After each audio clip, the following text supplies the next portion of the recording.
नमस्कार। आज के इस वीडियो में हम गोविंद सदाशिव घुरिये यानी जीएस घुरिये के बारे में चर्चा करेंगे। जीएस घुरिये का जन्म महाराष्ट्र में 1893 को एक ब्राह्मण परिवार में हुआ था। जीएस घुरिये को हम भारतीय समाजशास्त्र के पिता के तौर पर जानते हैं। जीएस घुरिये ने 1952 में इंडियन सोशियोलॉजिकल सोसाइटी की स्थापना की और इसी के अंतर्गत एक प्रकाशन सोशियोलॉजिकल बुलेटिन की स्थापना की। जीएस घुरिये ने भारत विद्याशास्त्र उपागम का प्रयोग किया और ऐसे करने वाले वो पहले समाजशास्त्री थे। भारत विद्याशास्त्र उपागम वह होता है जो प्राचीन ग्रंथों के आधार पर समाज का अध्ययन करता है, इसलिए इसे शास्त्रीय या पुस्तकीय उपागम भी कहा जाता है। जीएस घुरिये ने पैट्रिक गिड्स के नेतृत्व में उनके निर्देशन में एक लेख लिखा था, एक नगरीय केंद्र के रूप में बम्बई। इस लेख के आधार पर इनको स्कॉलरशिप मिली और बाद में वो कैम्ब्रिज विश्वविद्यालय से पीएचडी करने के लिए गए। वहाँ उन्होंने रिवर्स एंड हटन के निर्देशन में caste and race in India नामक विषय पर अपना शोध कार्य किया और 1932 में इसी नाम से उनकी पहली पुस्तक आई। इस पुस्तक में इन्होंने जाति के उद्भव के कारणों को रखा है। इन्होंने जाति के उद्भव के कारणों को स्वीकार करते हुए अपना प्रजातीय सिद्धांत दिया। 1934 में वे बम्बई विश्वविद्यालय में समाजशास्त्र के विभाग अध्यक्ष बन गए और लगभग उन्होंने 32 पुस्तकें अपने जीवन काल में लिखी। अनेक विषयों पर इन्होंने पुस्तकें लिखी, तो सभी पुस्तकें यहाँ याद रखना हमारे लिए संभव नहीं है। इनकी कुछ महत्वपूर्ण पुस्तकें हैं, वो हम देख लेते हैं। Caste and class in India, पुस्तक का नाम है caste and race in India 1932 में, और बाद में sex habits of middle class people 1938 में, originals so called and their future 1943 में, कल्चर एंड सोसाइटी 1945 में, कास्ट क्लास एंड ऑक्यूपेशन यह इस पुस्तक का संशोधित रूप था 1961 में, फैमिली एंड किन इन इंडो यूरोपियन कल्चर 1962 में, सिटीज एंड सिविलाइजेशन 1962 में, द शेड्यूल्ड ट्राइब इसमें उन्होंने जनजातियों के संबंध में अपने विचार रखे थे 1963 में, द महादेव कॉलेज 1963 में, द इंडियन साधुज 1964 में, सोशल टेंशन इन इंडिया 1968 में। इस पुस्तक में इन्होंने हिंदू मुसलमानों के बीच में जो तनाव रहा है उनके बारे में लिखा है और 1979 में इन्होंने वैदिक इंडिया नामक पुस्तक लिखी। तो ये जीएस घुरिये की प्रमुख पुस्तकें हैं जो अक्सर प्रतियोगी परीक्षाओं में पूछ ली जाती है। इनका क्रम भी पूछा जा सकता है और इनकी पुस्तकों के नाम और इनके ईयर भी पूछे जा सकते हैं। तो अब बात करते हैं कि जो अपनी उनकी पहली पुस्तक थी caste and race in India और बाद में इसका संशोधित रूप आया था the caste class and occupation 1961 में। इस पुस्तक में इन्होंने जातीय उत्पत्ति के सिद्धांतों पर चर्चा करते हुए प्रजातीय सिद्धांत को स्वीकार किया है। जीएस घुरिये ने कहा है कि भारत में जातीय व्यवस्था की उत्पत्ति है वो प्रजातीय मिश्रण से हुई है। यहाँ के मूल निवासी द्राविड़ थे, बाद में उत्तर पश्चिम से आर्य लोग यहाँ लगभग 2500 ईसा पूर्व आकर यहाँ के द्राविड़ों को पराजित किया और उनके क्षेत्र पर कब्जा कर लिया और यहीं से वैदिक संस्कृति या हिंदू संस्कृति का विकास हुआ और यहीं से जातीय व्यवस्था की वो उत्पत्ति हुई और शेष भारत में जातीय व्यवस्था का विस्तार गंगा के मैदान से हुआ। इसलिए उन्होंने कहा था कि जाति आर्य ब्राह्मणों की देन है जिनका पालन पोषण गंगा के मैदान में हुआ था।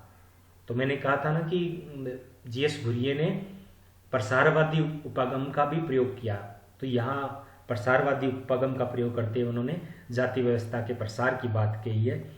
तो एक स्वाभाविक सी बात होती है कि जो विजेता होता है वो अपने आप को श्रेष्ठ मानता है और जो पराजित होता है उसको निम्न मानता है। तो उन्होंने पराजित जो द्राविड़ थे उनको सबसे निम्न क्रम में रखा, उनको दास के रूप में रखा और शूद्र के रूप में रखा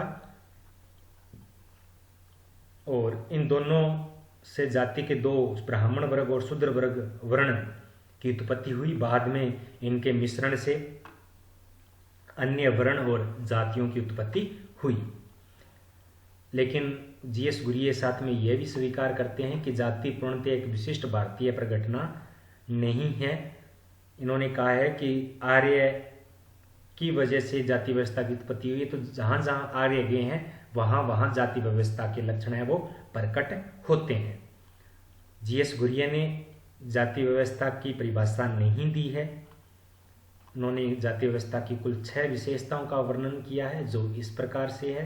पहली विशेषता है कि समाज का खंडात्मक विभाजन, यानी समाज को 4 खंडों में विभाजित कर दिया, ब्राह्मण, क्षत्रिय, वैश्य और शूद्र। बाद में इन्होंने कहा है कि इनमें स्त्रीकरण पाया जाता है, यानी संस्तरण की व्यवस्था पाई जाती है, उनमें उच्चता और निम्नता का क्रम है वो पाया जाता है। इन जातियों के मध्य सामाजिक व्यवहार और खाने पीने से संबंधित कुछ प्रतिबंध लगाए गए हैं। धार्मिक निर्योग्यताएं और विशेषाधिकार की बात की गई है। ब्राह्मणों को कुछ धार्मिक विशेषाधिकार प्रदान किए गए हैं और शूद्रों पर धार्मिक निर्योग्यताएं वो थोपी गई है। प्रत्येक जाति के पीढ़ी दर पीढ़ी व्यवसाय वो निश्चित होते थे और प्रत्येक जाति समूह अपने आप में अंतःविवाही समूह होता था। तो जीएस गुरिये के अध्ययन का केंद्र बिंदु था वो वैदिक या हिंदू धर्म रहा है। इन्होंने अपना लगभग जो अध्ययन है वो हिंदू धर्म से संबंधित किया है। जीएस गुरिये ने हिंदू जनसंख्या को कुल 6 प्रजातीय वर्गों में विभाजित किया है। इंडो आर्यन, पूर्व द्राविड़, द्राविड़, पश्चिम मुंडा और मंगोलियन। अब बात करते हैं जीएस गुरिये के जनजातियों के संबंध में विचार। जीएस गुरिये से पहले बेरियल एल्विन ने कहा था कि अगर जनजातियों का समायोजन अगर अन्य समुदायों के साथ किया जाएगा तो उनका शोषण होगा, वो समाप्त हो जाएंगे। इसलिए उन्होंने कहा था कि इनको पृथक रखा जाए। तो उन्होंने पृथक्करण या राष्ट्रीय उपवन नीति का सुझाव दिया था, लेकिन जीएस गुरिये ने इनका विरोध किया और उन्होंने कहा कि जनजातियों को अलग रखने की आवश्यकता नहीं है। जनजातियां हैं वो पिछड़े हुए हिंदू है, विकास की प्रक्रिया में वो हिंदुओं से पिछड़ गए हैं, उनका पुनः हिंदुओं के साथ आत्मसात कर दिया जाए तो वो भी विकास की मुख्य धारा में आ जाएंगे। तो जीएस गुरिये ने भारत विद्याशास्त्र उपागम का प्रयोग किया, लेकिन साथ में कुछ क्षेत्रीय अध्ययन भी किए। इन्होंने कोली जनजाति का अध्ययन किया और लोनिक कांड गांव का अध्ययन भी किया। ये इनके 2 क्षेत्रीय कार्य हैं जो भारत विद्याशास्त्र से परे हैं। तो जीएस गुरिये हैं वो प्रमुख भारतीय सामाजिक विचारक हैं। इन्हें हम भारतीय समाजशास्त्र के पिता मानते हैं। क्यों मानते हैं? क्योंकि इन्होंने भारत में समाजशास्त्र की नींव को मजबूत करने का कार्य किया। बेशक भारतीय समाजशास्त्र की नींव 1919 में पैट्रिक गिड्स ने बम्बई विश्वविद्यालय में रखी थी, लेकिन उन्होंने पहला पत्थर रखने का कार्य किया था। बाकी नींव भरने का कार्य जीएस गुरिये ने किया और इस नींव पर इमारत खड़ी करने का कार्य जीएस गुरिये के विभिन्न शिष्यों ने किया। तो भारत के जितने भी समाजशास्त्री हैं जो प्रमुख रूप से 5 के दशक में जो थे, जिनमें एमएन श्रीनिवास, एससी दुबे, मजूमदार, कापड़िया, ये जितने भी नाम आते हैं वो सब जीएस गुरिये के शिष्य थे। जीएस गुरिये ने अपना जो शोध कार्य था वो 2 शोध निर्देशकों के में किया था। पहले उनके जो थे वो रिवर्स थे, सुपरवाइजर, और बाद में उनकी मृत्यु के बाद हट्टन के निर्देश में उन्होंने अपना शोध कार्य पूरा किया। तो अक्सर परीक्षाओं में प्रश्न पूछा जाता है कि किस समाजशास्त्री के साथ जीएस गुरिये का संबंध नहीं रहा है। तो उन्होंने पहले होब हाउस के साथ कार्य किया और रिवर्स और हट्टन के साथ कार्य किया। तो इन 3 पश्चिमी समाजशास्त्रियों या मानव शास्त्रियों के साथ इन्होंने कार्य किया। और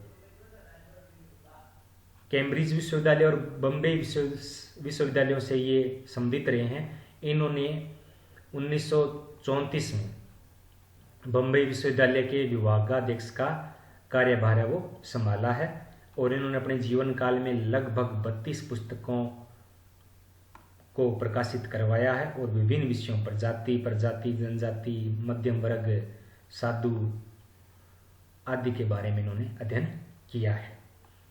धन्यवाद।